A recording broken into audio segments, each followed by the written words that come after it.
Então, mais um vídeo sobre funções características, onde aqui a gente vai discutir a relação entre função característica e momento de variáveis aleatórias. Então, a gente vai ver que função característica é uma ferramenta muito poderosa para estudar momentos de variáveis aleatórias. Então, primeiro a gente vai ver o que são momentos, o que é o momento de uma variável aleatória, depois estudar essa relação entre momento e função característica. Então, exemplos e exercícios, aí vocês complementem o estudo, né, aprofundem o estudo, estudando também as referências.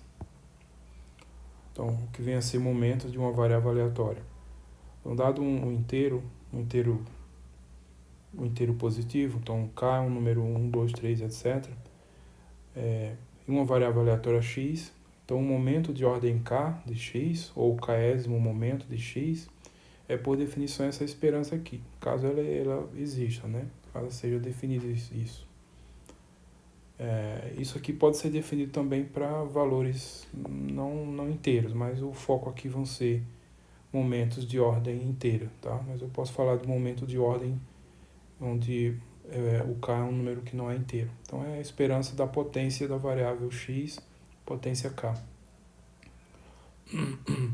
Aí você já observa aqui facilmente que no caso o primeiro momento, que é quando o k é 1, é simplesmente a esperança da variável.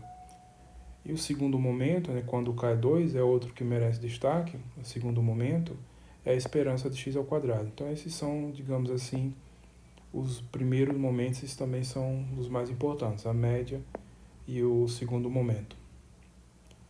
Então vamos ver um exemplo de como a gente calcula esses momentos para algumas variáveis. Então o primeiro exemplo aqui, suponha que a variável x tem distribuição gama, parâmetros alfa, beta. Então, para cada k inteiro, 1, 2, etc., o momento é dado por essa expressão. Tá? Então, essa expressão aqui é alfa vezes alfa mais 1 vezes até alfa mais k menos 1. Tá?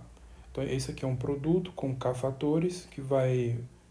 Aqui vocês podem pensar como sendo a alfa mais um fator i, esse i variando de 0 até k menos 1. Então, começando aqui com alfa, terminando em k menos 1. Então, o fator de k fatores, partindo de alfa, até alfa mais k menos 1, dividido por beta elevado a k, que também é um produto com k fatores. Tá? Então, esse é o momento de ordem k de uma variável aleatória que tem a distribuição gama com parâmetros alfa e beta.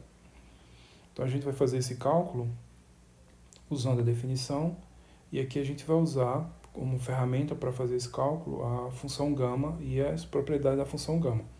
Então, vocês devem revisar o que foi estudado sobre função gama. É pouca coisa o que foi estudado, mas é o suficiente para fazer cálculo como esse daqui.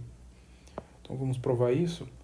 Então, por definição, eu tenho que calcular essa esperança. Então, isso aqui, como é uma variável aleatória contínua, que tem a densidade, então essa esperança pode ser feita via esse cálculo dessa integral. Integral de menos infinito até mais infinito, x elevado a k, a densidade da variável x. Tá? Só que a densidade da variável e a densidade da gama, no eixo x não negativo, ela é zero. E no eixo x positivo é essa expressão aqui. Então, vocês devem revisar isso daí para lembrar que essa expressão fornece a densidade da variável com distribuição gama nos reais positivos. Então, essa integral de menos infinito a mais infinito vai ficar só a integral de 0 a mais infinito, x elevado a k, vezes essa expressão que é a densidade nesse caso. E aí, organizando, isso daqui não depende da variável de integração, então jogo para fora. E organizando tudo direitinho, eu vou poder escrever assim. Então, o momento de ordem k, então a esperança de x elevado a k, vai ser dada por essa expressão, e aqui aparece essa integral. Então, aqui eu vou fazer uma mudança de variável, então vou chamar beta-x uma variável y. Então, fazendo y igual a beta-x, então, como é que vai ficar? Aqui eu não detalhei as contas, então vocês devem verificar. Então, vai ficar, no lugar de x, como eu estou fazendo x igual a beta y igual a beta vezes x, então no lugar de x vai ser y sobre beta. Então, substituindo x por y sobre beta, vai ficar essa expressão. No lugar de beta-x, eu vou colocar y, e a diferencial, nesse caso, dy dx, vai ser substituído por dy sobre beta. Tá? Então, simplificando aqui, as coisas que der para simplificar, eu vou ter que, as constantes todas vão se, muita coisa vai ser cortada, e no final só vai ficar, é isso daqui, 1 sobre beta elevado a k, vezes a função gama no ponto alfa, vezes essa integral, y elevado a k mais alfa menos 1, exponencial de menos y dy. Bom, isso aqui eu só apenas repito, e se vocês olharem essa integral, ela corresponde exatamente à definição da função gama calculada no ponto k mais alfa, ou alfa mais k, tanto faz. Tá? Então essa integral, eu não vou calcular essa integral. Eu vou usar que isso é a função gama calculada no alfa mais 1, e a partir daqui usar as propriedades da função gama para chegar onde eu quero. Então, a propriedade que eu vou usar aqui é exatamente que a função gama ela se comporta como se fosse o número fatorial. É uma generalização de número fatorial. Então, vocês devem lembrar que, por exemplo, gama de alfa mais 1, isso aqui é alfa vezes gama de alfa. E aí vai fazendo essa propriedade, fazendo de trás para frente. Então, k fatores. Quando eu chegar nos k fatores, gama de alfa mais k vai ser esses fatores vezes esse daqui, tá? Essa expressão, aí eu paro aqui. E aí o que acontece? Gama de alfa, e aqui embaixo gama de alfa vai simplificar, e aí no final vai ficar exatamente o que a gente queria, ok?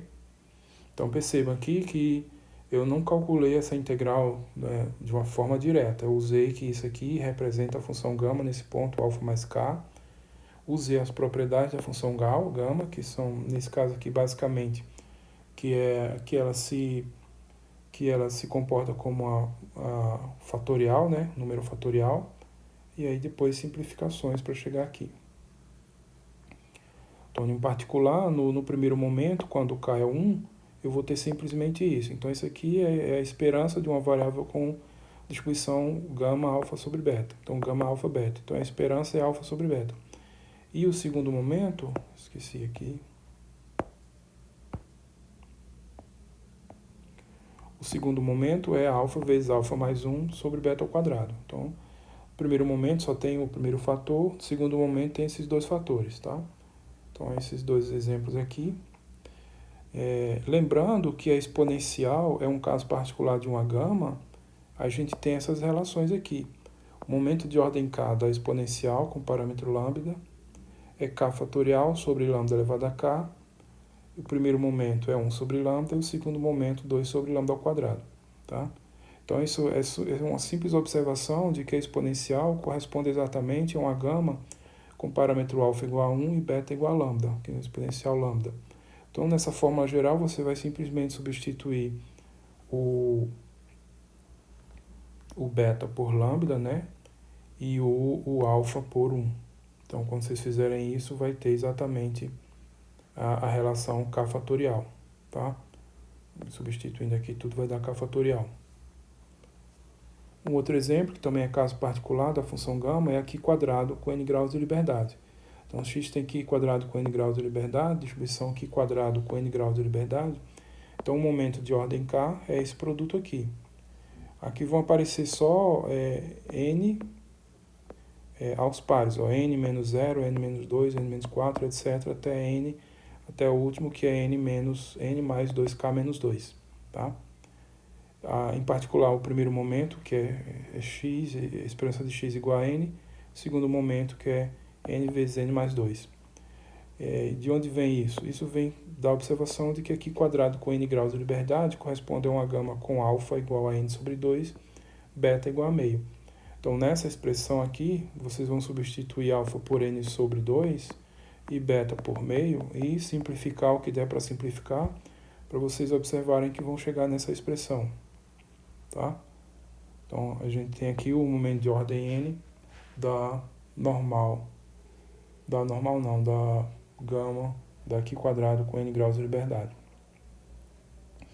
Um outro exemplo que a gente viu como caso particular da gama é a distribuição Erlang com parâmetros n beta, ou Erlang de ordem n parâmetro beta. Esse beta é um positivo também, um número positivo também. Então, nesse caso, o momento de ordem k é dado por essa expressão, n mais k menos 1 fatorial, dividido por n menos 1 fatorial vezes beta elevado a k. Então, em particular, o primeiro momento vale isso, n sobre beta, e o segundo momento vale isso daqui, n vezes n mais 1 sobre beta ao quadrado. De onde a gente tira isso? Da observação de que, eu esqueci de colocar aqui, que a Erlang é uma gama com o parâmetro n, o alfa é igual a n, e o beta, nesse caso é beta mesmo, qualquer valor. Tá? Então, fazendo isso, simplificando, nessa expressão, vocês vão poder escrever dessa forma. Tá? Então, relembre aí o que é a função Erlang, qual é a relação dela com a distribuição gama, qual é a relação entre a distribuição de Erlang e a distribuição gama, e vejam que vai dar essa expressão para o momento de ordem k como caso particular dessa expressão. Bom, eu vou deixar esse exercício aqui e eu vou usar esse exercício para o próximo exemplo. Então, mas eu vou deixar isso aqui como exercício. Então, primeiro, seja x uma variável aleatória contínua com densidade f. Então, prove o seguinte, x é simétrica, a gente discutiu o que é uma variável aleatória simétrica no primeiro vídeo de função característica. Então, vocês vão verificar que a variável, nesse caso, quando ela tem uma densidade, a caracterização da propriedade ser simétrica em torno do zero é jogada para a densidade. Então, x é simétrico em torno do zero se somente se f de menos x igual a f de x para todo x. Ou seja, se somente se a função de densidade é uma função par. Tá? Isso aqui é exatamente a caracterização de função par. Então, nesse caso, a variável é simétrica em torno do zero se somente se a sua densidade é uma função par. E aí, o exercício o item B do exercício, supondo que isso aqui é finito, né?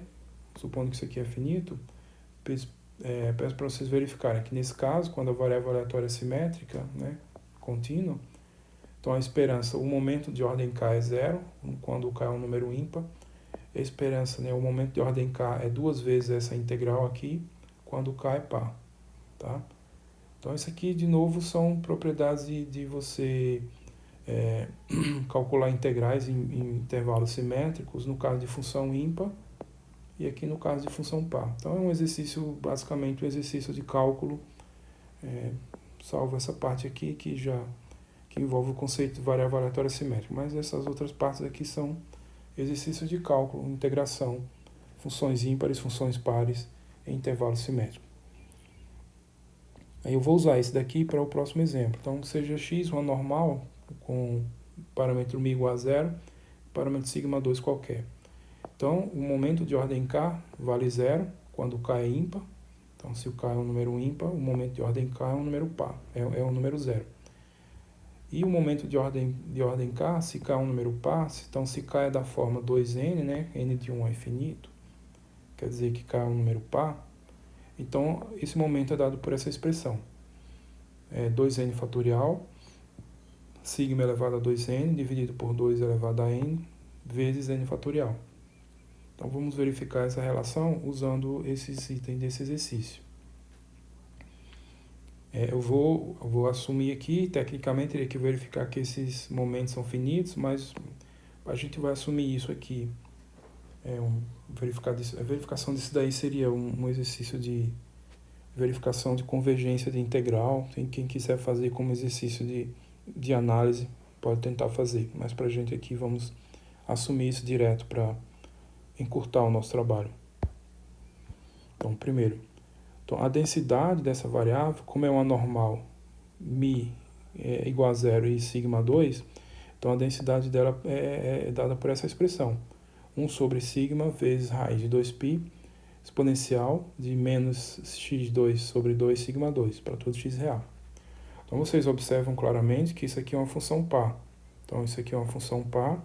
Então, pelo exercício, né, aqui assumindo que eu sei que os momentos são finitos, então, se é uma função par, então a esperança, né, o momento de ordem k é zero quando k é um número ímpar. Então, para essa densidade aqui, para essa distribuição, os momentos de ordem ímpar são todos zeros. Agora vamos calcular o caso em que são os momentos de ordem par para verificar que vai dar essa expressão. Então, para k igual a 2n, é um número par, né? Temos. Então, a esperança de x aqui é 2n.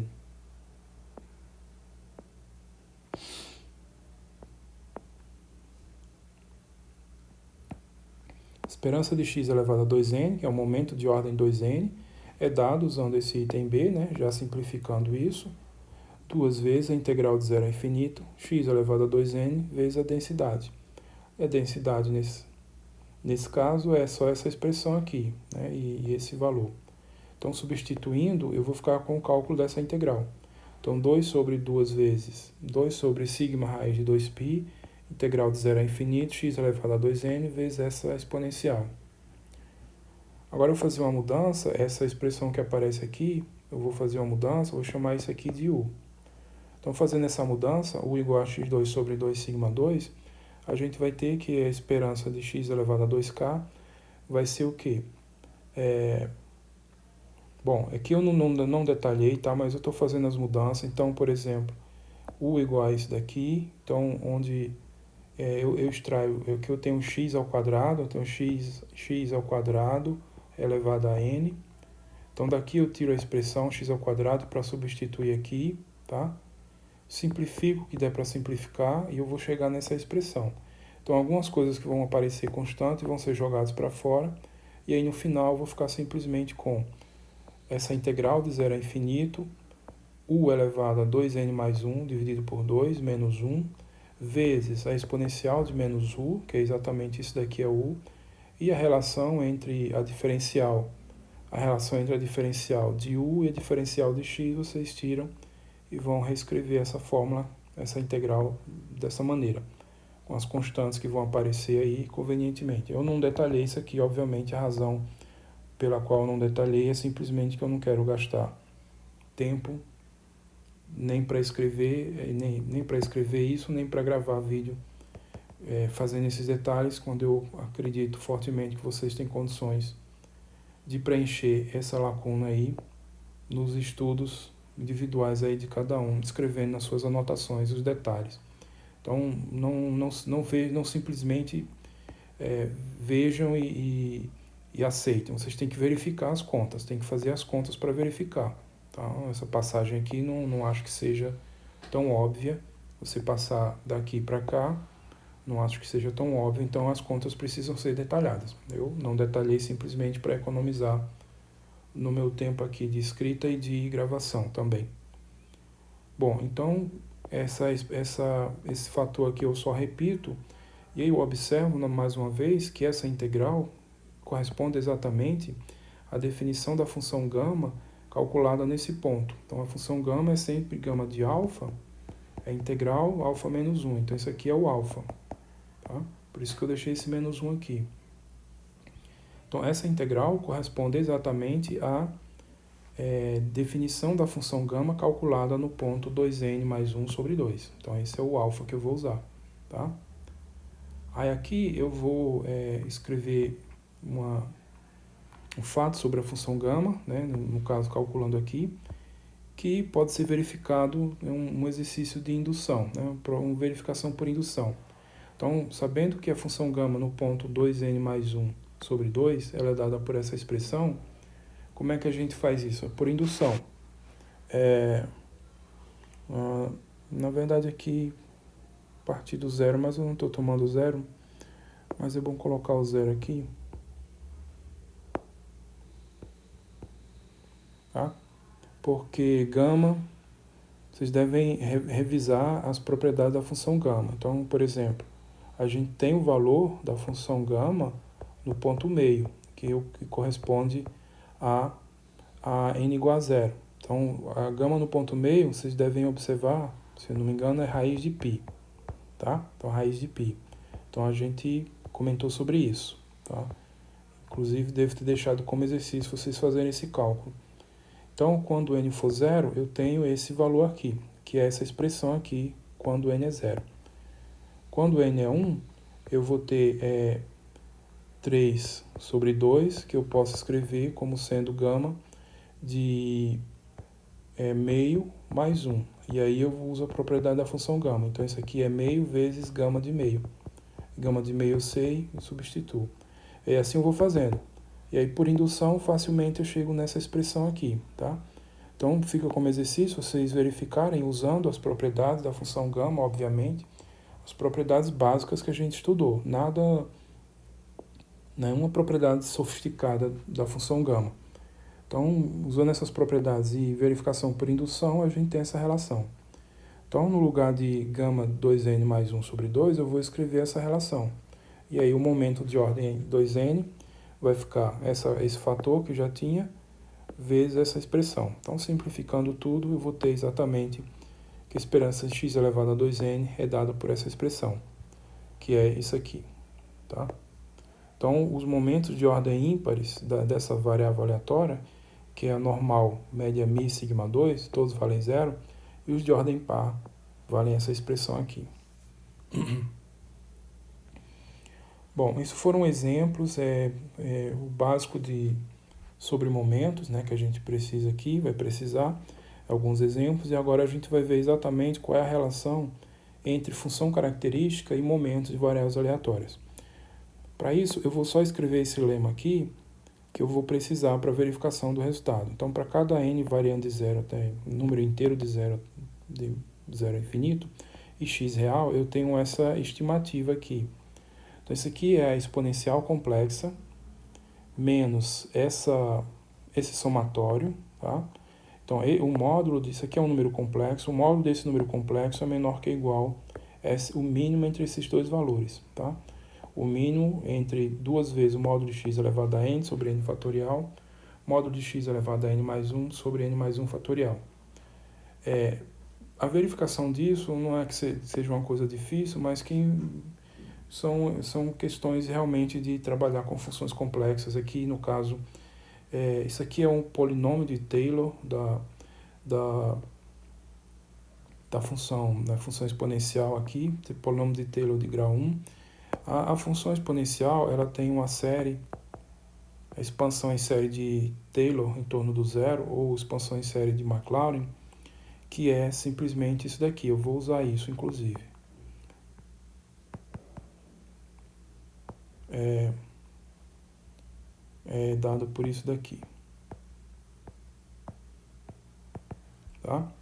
Então, essa expansão, ela é importante importante que vocês, quem não conhece, tem que conhecer. Então, aqui é a aproximação da função que está sendo dada em sua série de Taylor, né, pelo polinômio de Taylor de grau n. Tá? Então, fazendo o estudo dessas aproximações, usando resto integral, enfim, essas coisas todas, a gente consegue verificar isso aqui. Eu não vou discutir isso, né, fica como exercício, caso alguém queira pesquisar isso em alguma referência aí de variáveis complexas para fazer essa estimativa aqui, que eu vou usar, tá? Essa representação aqui é extremamente importante para a gente. A gente vou usar num exemplo e vocês vão precisar em outras ocasiões. É a mesma, se vocês ignorarem isso aqui, o número complexo, é a série de Taylor da função exponencial real, né, em torno do zero, ou série de Maclaurin, dessa função exponencial real. Então, é essencialmente a mesma expressão. Então, vocês vão, a única novidade é que aparece o i aqui, que é a unidade imaginária, mas a expressão é bem análoga ao que geralmente se estuda em cursos de cálculo básico, série de Taylor da função exponencial. Então, isso aqui eu vou usar.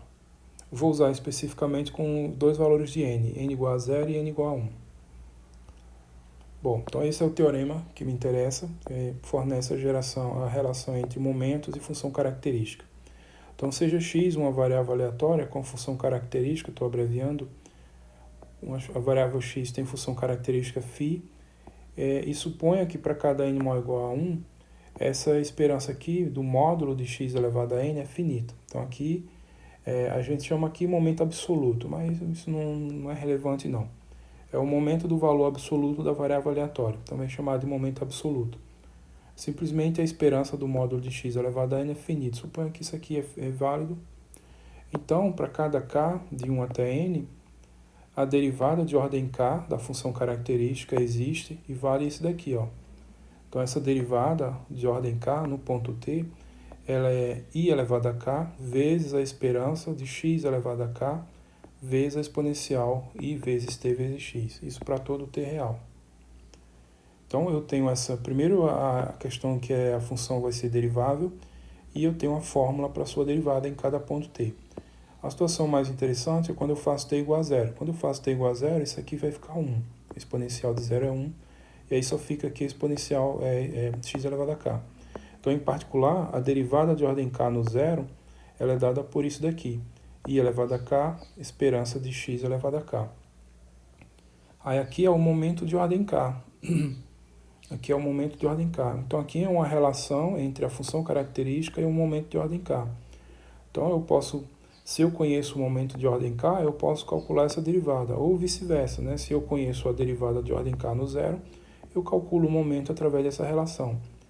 Então, por isso que função característica também é uma ferramenta importante para cálculos desse tipo aqui, por exemplo, o momento de ordem k. Então, a prova disso é feita por indução, então vou fazer o caso n igual a 1. Então, a prova para n igual a 1, então é o caso particular em que o k é 1.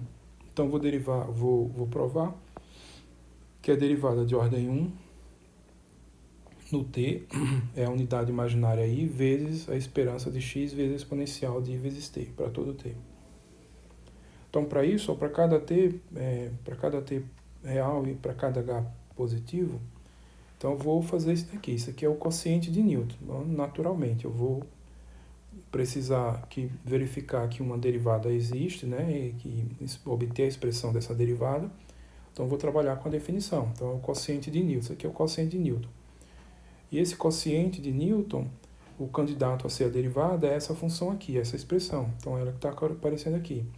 Então, eu vou procurar estimar essa diferença aqui em valor absoluto, que é para estudar a existência da derivada. E automaticamente provar que vale isso. Substituindo a expressão da função característica no ponto t mais h, eu não escrevi isso, vocês escrevam nas notas de vocês, e substituindo a expressão da função característica no ponto t mais h, e simplificando essa conta toda aqui, vocês vão poder escrever dessa forma. Então, essa conta vai ser dada pela esperança de quem? Disso aqui tudo, ó. Exponencial de i vezes t vezes x, que multiplica esse fator aqui. Então, é exponencial de hx menos isso daqui, menos 1 mais ih vezes x dividido por h.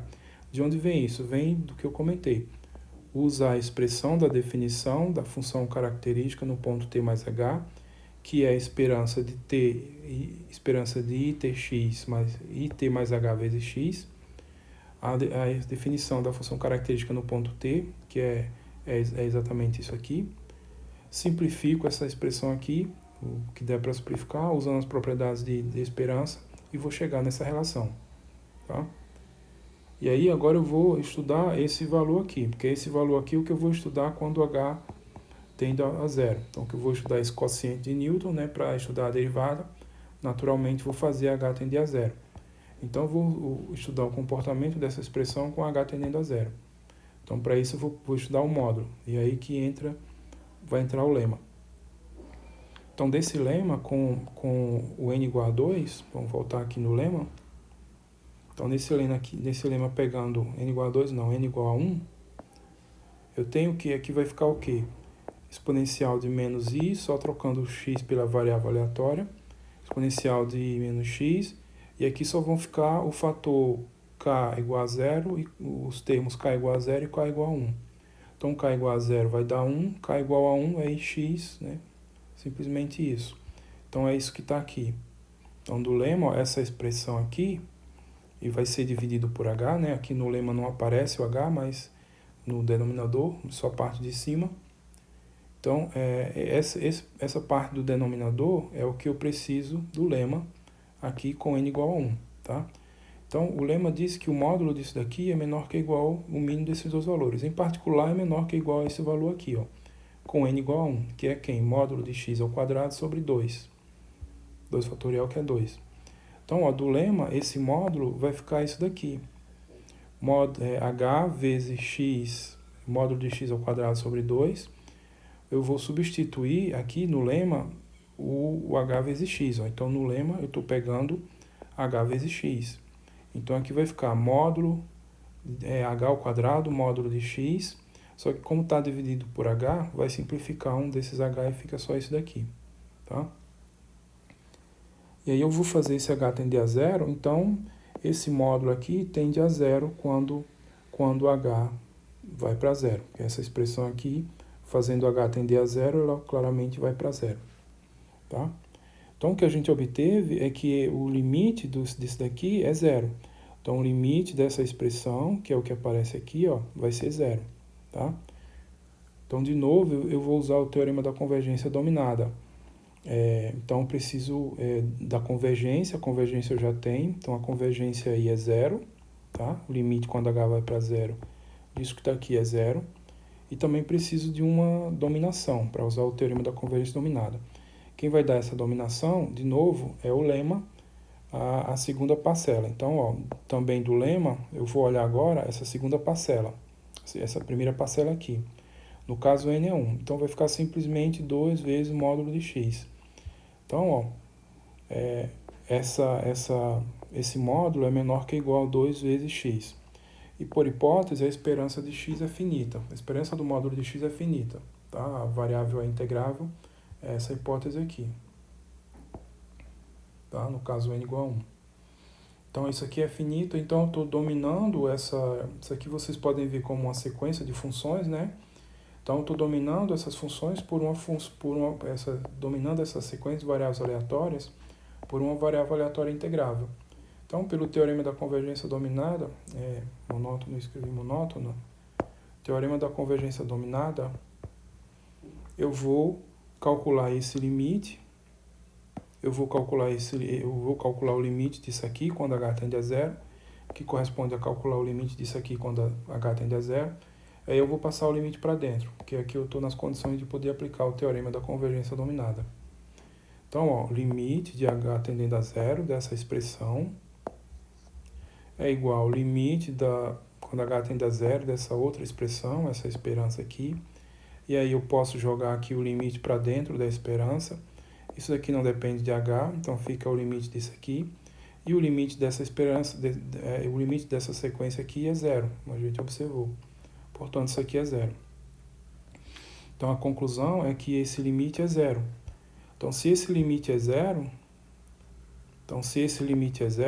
significa que a derivada existe, e a derivada é exatamente esse ponto aqui, porque eu estou fazendo aqui o estudo do limite já com o candidato à derivada, que é essa esperança. Então, essa derivada existe e é dada por essa expressão. Então, assim o resultado fica provado no caso n igual a 1. Agora, com outros valores de n, então isso vai ser feito por indução. Então, suponha que para um k, de 1 até n menos 1, k variando de 1 até n menos 1, vale isso daqui. Então, isso vai ser a minha hipótese de indução, tá? Então, a derivada de ordem k no t é a expressão que eu tenho, que eu quero provar.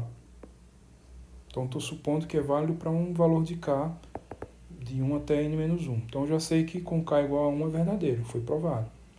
Então, vou provar que vai ser verdadeiro também para k mais 1, tá?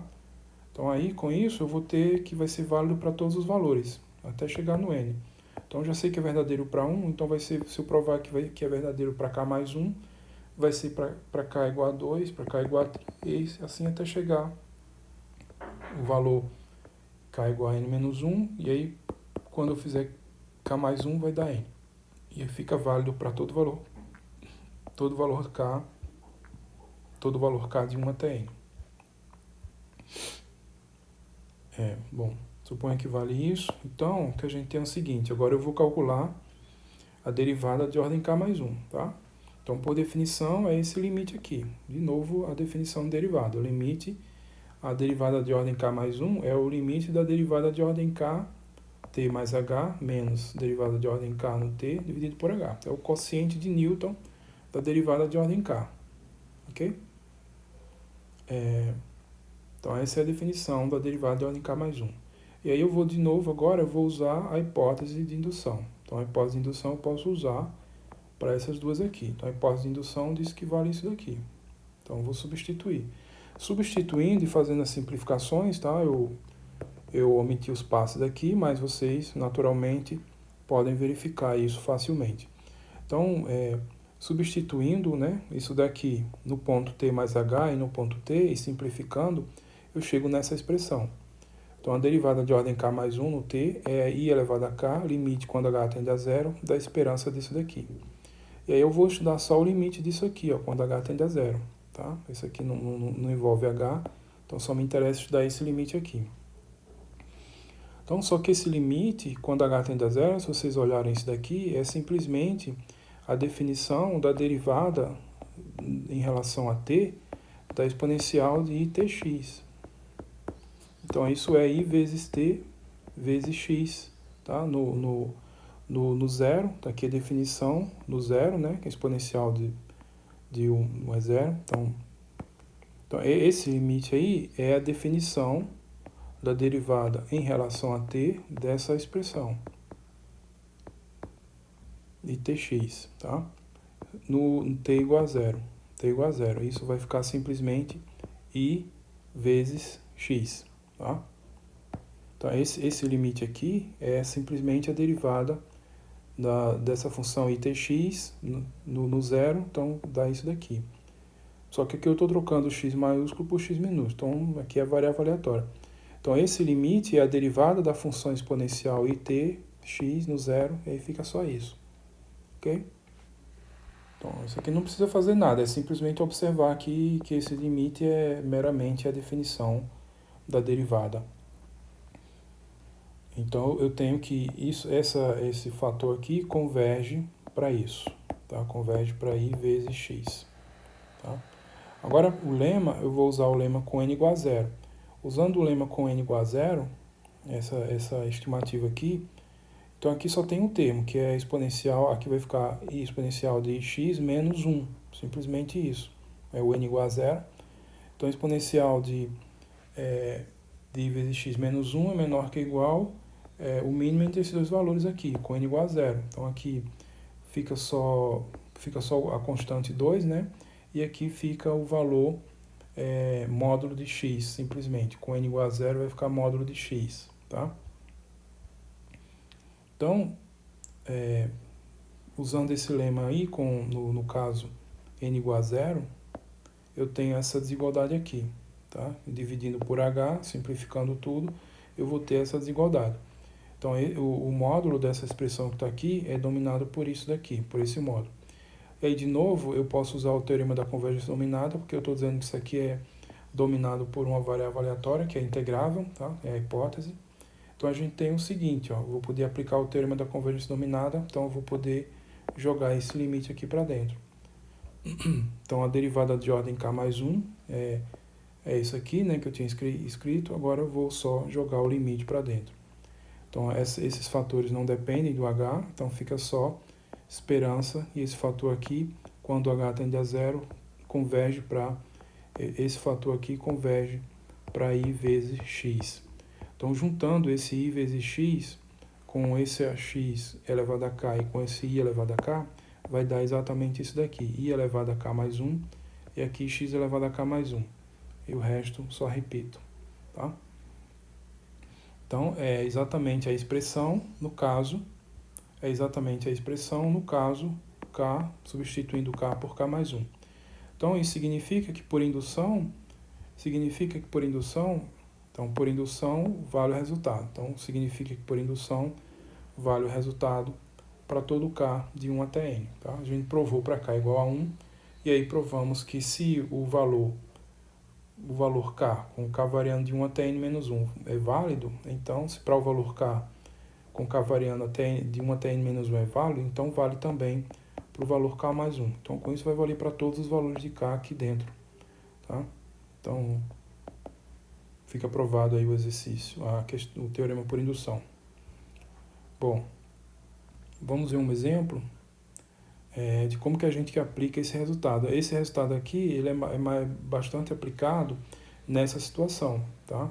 Como uma relação aqui entre a derivada de ordem k da função característica no zero e os momentos de ordem k.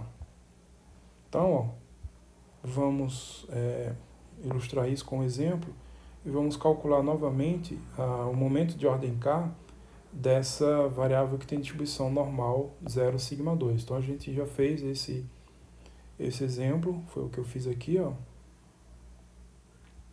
Foi esse exemplo aqui, e a gente já sabe que vale isso. Agora, vamos verificar a mesma coisa, só que usando a função característica. Então, o cálculo disso aqui foi feito usando aqui essa argumentação, envolvendo a função gama, etc. Nós vamos fazer agora de outra maneira, usando a função característica. Então, seja x com distribuição, variável com distribuição normal 0, sigma 2, então a função característica dela nesse caso é isso, né?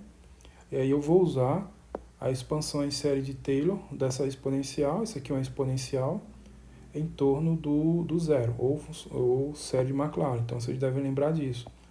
Então, vocês devem lembrar disso daqui, ó. Exponencial de x, ela é dada a expansão em série de Taylor em torno do zero, ou expansão em série de Maclaurin, por essa série aqui, x elevado a n sobre n fatorial. Então, 1 mais esse somatório, tá? Então, eu estou usando essa relação, só que trocando x por esse valor aqui. Menos sigma 2 sobre 2, menos sigma 2 T2, tudo sobre 2. Então, substituindo, vai ficar isso, tá? Bom, e aí agora é só reorganizar. Então, essa série aqui eu vou poder escrever assim, 1 mais menos 1 elevado a n, sigma 2 elevado a n, então sigma elevado a 2n, 1 sobre n fatorial, e tem 1 sobre 2 aqui elevado a n, e fica t ao quadrado elevado a n, então t elevado a 2n. Agora, se vocês olharem essa série, o que acontece? Só está aparecendo aqui potências, coeficientes não nulo, nas potências de grau pares. As potências de grau ímpar não vão aparecer aqui. Isso significa que os coeficientes delas são zero, tá? Significa que os coeficientes de todas as potências de grau ímpar são zero. Então, ó, daqui, vocês devem lembrar que esses coeficientes aqui, ó, deixa eu escrever isso aqui. Quando vocês têm uma função que pode ser expandida em série de Taylor em torno da origem, a forma geral é isso daqui, a derivada de ordem n no zero, x elevado a n sobre n fatorial, tá? Então, essa expansão é única, quer dizer, esses coeficientes aqui, eles são únicos, tá? Então, se eu obtenho que, de alguma maneira, isso é igual a 1 mais uma série aqui, onde aparecem determinados coeficientes, determinadas expressões, x elevado a n de 1 até infinito, então esses coeficientes são únicos. Então, cada um desses valores é igual a isso daqui, tá? Então, a gente tem essa relação. Fn, a derivada de ordem n no zero, dividido por n fatorial, é o valor a n que aparecer. No caso específico, com as potências de ordem ímpar, os coeficientes são todos zeros. Então, significa que isso daqui é zero. Então, a derivada de ordem n no zero sobre n fatorial é zero. Então, a derivada de ordem n no zero tem que ser zero. Então, é o que eu escrevi aqui, ó. Então, aqui, os coeficientes de ordem de grau ímpar, todos são zero. Então, a derivada de ordem k é zero, se k é um número ímpar, tá? Para todo n maior ou igual a zero. Então, todas as derivadas de ordem ímpar valem zero, tá? E aí, da relação que a gente tem, dada pelo teorema, esse número aqui, no caso, quando o k é ímpar, esse número é sempre zero. Então, significa que os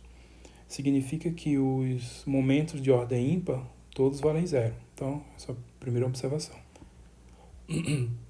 Agora vamos ver o que acontece os coeficientes de ordem par, de grau par, né? Então, nesse caso, né, dessa relação aqui, ó, então a derivada de ordem par, do zero, dividido por a ordem aqui, né, 2n fatorial, é igual ao coeficiente, é o número aqui. O coeficiente que nesse caso a gente obteve é o que? É essa expressão. Então, isso aqui é igual a isso. Então, eu vou ter, então, que... Aí, usando a relação aqui, ó, do teorema, usando a relação do teorema, quando k é igual a 2n, então vou substituir. Então, aqui vai ficar i elevado a 2n, esperança de x elevado a 2n. Então, substituindo isso aqui, é o que eu fiz, ó. Então, substituir essa derivada no zero por essa expressão. Então, i elevado a 2n, esperança de x elevado a 2n sobre 2n fatorial, e do outro lado a expressão. Bom, aí simplificando, vocês vão fazer o quê? I elevado a 2n é a mesma coisa que i ao quadrado elevado a n. I ao quadrado é menos 1 elevado a n. E tem menos 1 elevado a n aqui. Então, isso vai simplificar, tá? Isso aqui eu não vou fazer nada, então isso aqui eu só vou jogar para lá. Então, vai ficar assim, 2n fatorial vezes sigma 2n. E aqui eu deixo como tá? Então, n fatorial vezes 2n. Então, resumindo, com as ordens ímpares, eu não coloquei aqui, esqueci de colocar. No caso das ordens ímpares, os momentos de ordem ímpar dessa variável aleatória vão ser zero. E os momentos de ordem par vão dar essa expressão. Então, era o que a gente já sabia, né? Que a gente fez o cálculo dessa mesma coisa, só que por outro caminho. Então, a gente já fez isso, ó. Os momentos de ordem ímpar dessa variável aleatória, todos valem zero, e os de ordem par valem essa expressão. Então, a gente deduziu isso usando essa argumentação aqui, que envolveu a função gama, né? Bastante usada aqui, as propriedades. E esse segundo argumento, um argumento um pouco mais sofisticado, digamos assim, porque envolve o conceito de função característica, tá? E aí, com isso, a gente chega na mesma expressão que, claro, deveria ser. Bom, eu vou deixar como exercício vocês fazerem algo parecido. Então, para cada x abaixo, só que eu peço só para vocês calcularem o momento de ordem 1 e o momento de ordem 2. Vocês podem tentar calcular também os momentos de outras ordens, mas vou deixar aqui só isso. Então, para cada x abaixo, calcule a esperança de x ao quadrado, usando a função característica. Então, são as variáveis aleatórias já que servem de saco de pancada para quase tudo que a gente está fazendo. As Bernoulli parâmetro P, binomial NP, Poisson, lambda, geométrica, no caso das discretas, contínuas, uniforme no intervalo fechado AB, pode ser aberto também, ou outro tipo, normal, né, mi sigma 2, normal mi, parâmetro mi sigma 2, exponencial lambda e gama, tá? Então, são essas que a gente já se deparou. Então, para o cálculo disso que está sendo pedido, dessa forma que tem que ser feito, vocês têm que conhecer a função característica. Então, a primeira coisa que vocês têm que calcular é a função característica de cada uma delas. Se já não calcularam, precisam calcular. Aí, obtida a expressão da função característica, vocês vão, então, fazer o quê? Calcular a derivada de ordem 1, derivada de ordem 2 e usar a relação para calcular esses momentos. Então, um exercício básico. Bom, aí com isso aqui eu concluo a unidade, né? Função característica. Vimos o que é o conceito de momento de variável aleatória. E o ponto importante aqui é a relação entre momento e função característica, tá? Então, a gente diz que a função característica é uma função geradora de momentos. Nesse sentido que ela gera momentos. Vocês podem calcular os momentos a partir da função característica. Então, exemplos de exercícios para vocês trabalharem. E vocês podem complementar, né? Ver mais exemplos, mais exercícios. Qualquer dessas referências aí. Com isso, eu encerro esse vídeo. Até o próximo e tchau.